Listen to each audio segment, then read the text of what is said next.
manufacturing has been the sources of growth of the world economy. In most countries,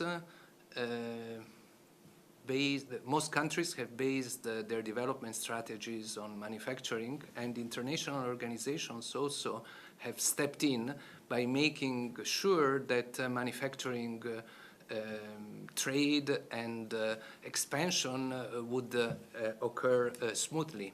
As a result, trade barriers have been mostly eliminated in manufacturing, and also domestic regulation have addressed mostly general interest objectives at the domestic level, so that competition could run smoothly and help the growth of industries and sectors in all countries.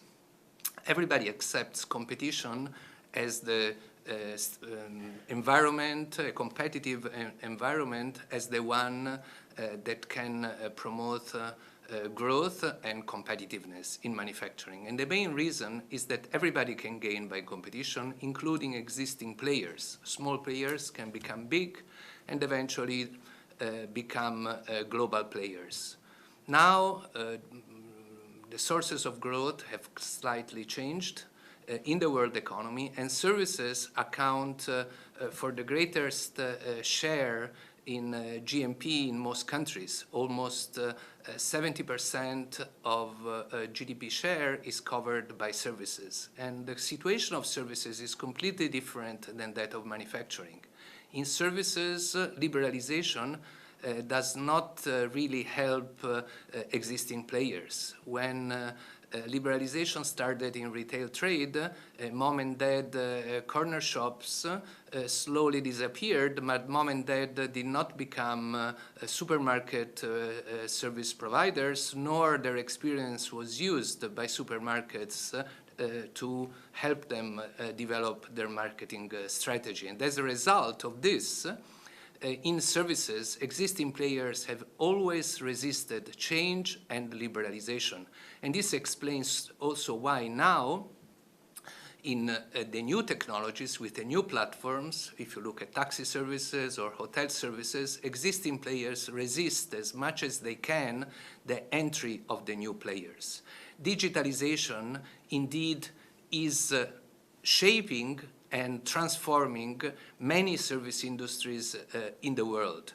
But the environment where this happens is a very, very different environment than the one that occurred in manufacturing. Policies are mainly protectionist, and are protectionist in a very myopic way. In a very myopic way because in the past, at least in manufacturing, when protectionist policies were being introduced, the aim of those policies was to protect existing domestic players so that they would become bigger and stronger, so they could compete better in the world economy. Today, with digitalization, protection just protects existing players, but does not allow the digital economy to develop in the country that is being protected. Existing players just remain, and then eventually when liberalization occurs, it will be the dominant players that have grown elsewhere that would enter forcefully in the country that has been protected for so long and eventually dominate it again. So it's a very myopic policy, and also it's a very myopic policy because it is really the dominant players that have been developed elsewhere that can lobby domestic governments so as to promote a regulatory change that would make them better off. And eventually, when this occurs, they indeed become better off. So what should be the regulatory reform in order to promote growth and competitiveness in services?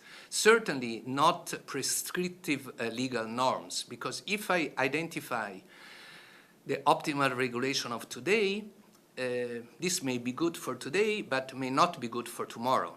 So I have a problem all the time of adapting regulation to the new environment, especially because in digitalization, with digitalization, what happens is that competitors pop out from other sectors and eventually enter profitable industry or segments that become some of interest to these players in the course of their activity. So it's very difficult to make regulation flexible and up to the task.